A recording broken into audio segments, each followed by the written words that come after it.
Deploy drones at the control points to drain the enemy's resources. All right, Mr. Huber. What's up, Don? We recently each got to have some VR experiences. Yes. We're both sort of excited about. Mm-hmm. Tell me what you got to see. So I got to do Eve Valkyrie. It was a little event before PlayStation Experience. Awesome. Got some hands-on time, and at PlayStation Experience, they just had the single-player missions, which is kind of like a tutorial, get you in the game. There's not a lot to those. Kind of similar to like Battlefront, how Battlefront does the single-player stuff. Yeah. They're really, really cool. But I primarily played PvP, which was very intense. So the last time I had played Eve Valkyrie was 2 E3s ago. Yeah. And the amount that they have increased is absolutely insane. How much everything has gotten better. Like the screen door effect is gone, where you can kind of see the pixelated, everything is just all pixelated and everything. That's been done away with. Everything is really, really smooth. And the way PvP worked was there's like 3 classes. Okay. There's assault, support, and tank. The assault class was really, really cool because you have your main blaster, but then you have heat-seeking missiles, and when you hold your heat seeker, you have to look around, and when you look on someone, it's like the target's locked. Oh, okay. So just this adrenaline rush, man, like nothing ever, because it's VR, it's so new, it's so exciting. The adrenaline rush of just going by in your jet in deep space, people are going by you and like you're banking hard left while you're looking right. It's a really crazy experience. So are you able to fire in different directions than you're flying? Yeah, so you can be like shooting normally, but then looking over here with your heat seekers and taking them out while getting this guy. Wow, cool. So it was just nuts. And there was a tank class, which had a lot more health, and they had basically the equivalent of a shotgun. Yeah. This really slow, deliberate, hard-hitting gun. And then the last class was medic. Okay. Which was very interesting. You would put like traps down, and if your teammates would go through, they would gain their shield back. If the enemy team would go through, it would deplete their shield. And then similar to like the medic in Team Fortress 2 or Overwatch, you would just fire a beam at them. Yeah. And increase your ally shield or decrease your opponent's shield. There was standard deathmatch. Some really cool maps to kind of, go in these little crevices and kind of hang out and ambush people. But I really, really liked the objective mode. Mm-hmm. It's a 10-on-10. Oh my gosh. Objective-based capture the point mode. And it's a little different. They mix it up. You go to a point and you deploy a drone to capture the point. Cool. So obviously the more drones there on your team, the faster the point will capture. But these drones can be destroyed. So if you see enemy drones, which are red capturing the point, you have to take them out. And there's a long cooldown to get it back. So once you deploy it, it's really, really valuable. And just the scenarios that would go down when all these droids were there, drones like taking the point, and everyone's kind of dogfighting all around. It was a blast. I love it. I think it is definitely like the number one must-have sell of VR at this point in time. Each match would run about 7 minutes. And how did that feel with I'm curious about that in terms of could you imagine playing a game like this for an hour, 2 hours? That was, when we first came out, it was like one of the things, even a game that worked good with the motion control, it's like there's only so much of it you kind of want to do. I'm really How did glad. this feel with having to constantly interact physically? I'm glad you asked that, because never in my entire life have I been motion sick or queasy or anything. All my time with VR has been fine, whether it's a little short film or Samsung Gear and Oculus and Morpheus.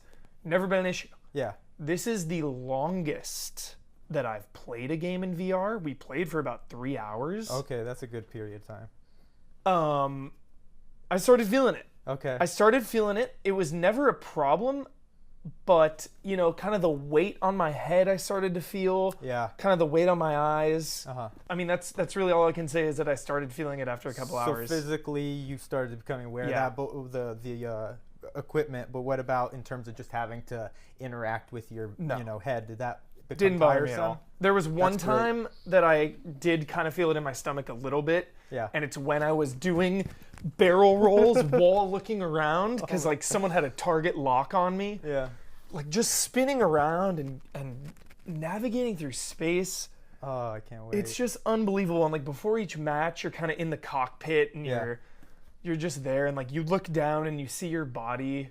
Oh, cool. It is, oh my gosh, it's so intense, Don. That sounds so fun. I can't wait to try that. But you know, Yes. switching gears here. So that was like a game. Yeah.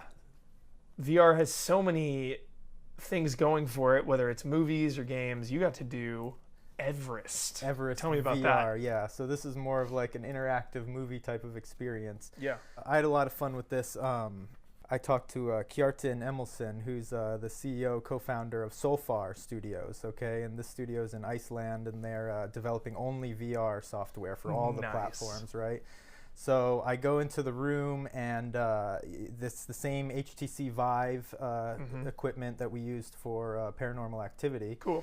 And so it's a headset that you wear with the headphones, and then you have two controllers with touchpads, and then they have these two base VR stations set up on tripods, which are basically, you know, creating the invisible field that's tracking the helmet and the hands, and so you can physically move in space using some of the same technology, I guess, that they used in the Everest 3D movie, okay? In terms of, they used it for a few shots in the film to be able to map the topography accurately and use it in special effects shots for the backgrounds or however they composited it in.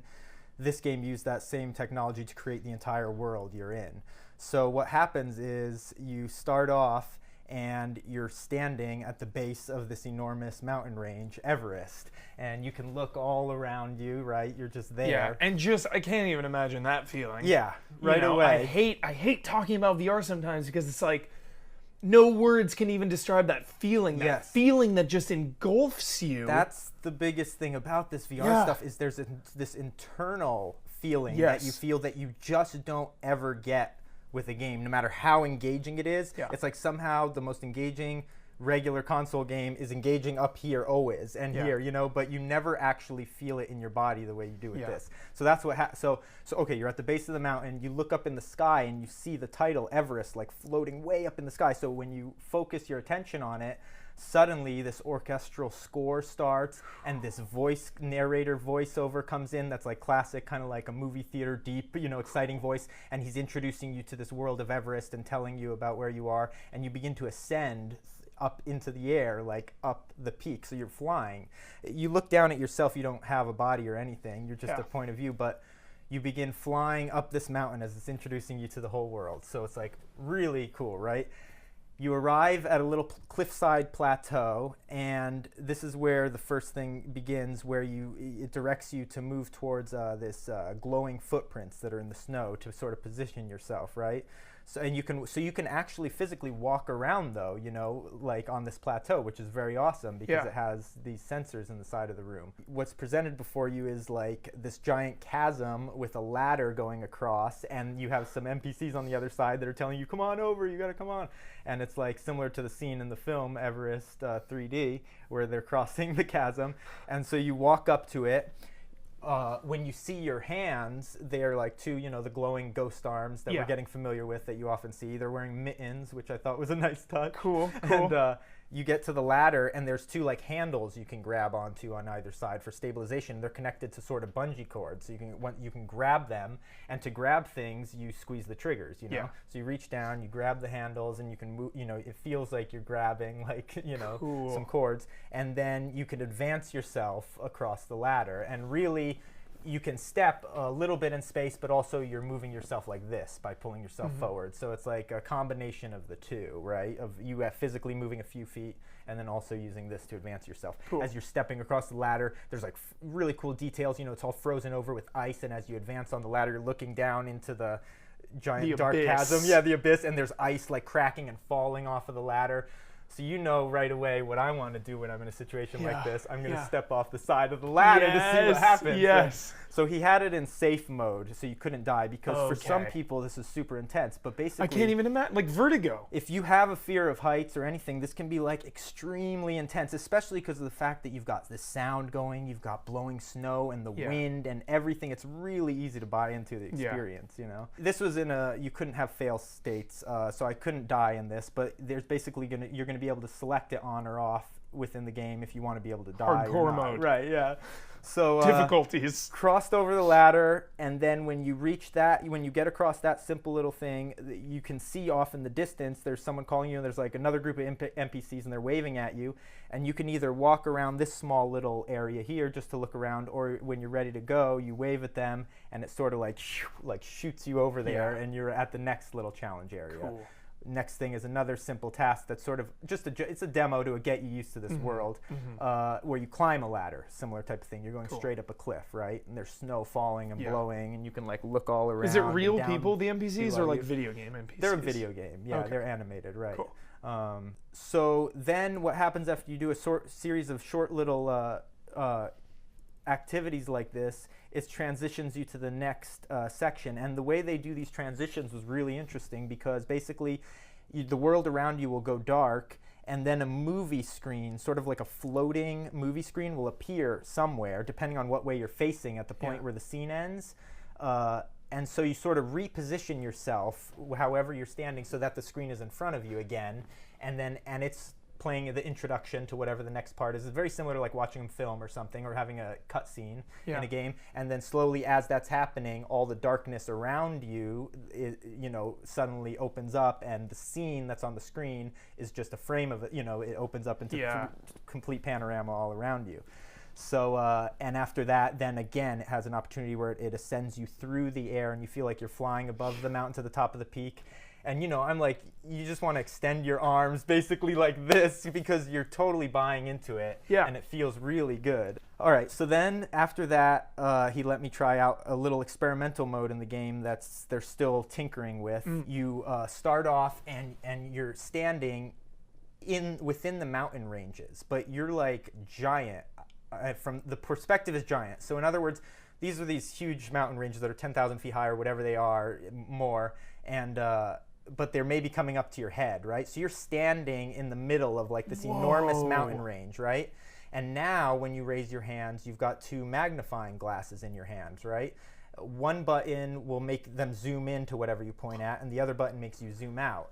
So they have this really interesting way of exploring the terrain, where you can physically walk forward, like through this giant canyon, basically. And then if I look with the magnifying glass there down to one of the mountain peaks or something, and I zoom in, and then it'll actually like perspective-wise transfer you there.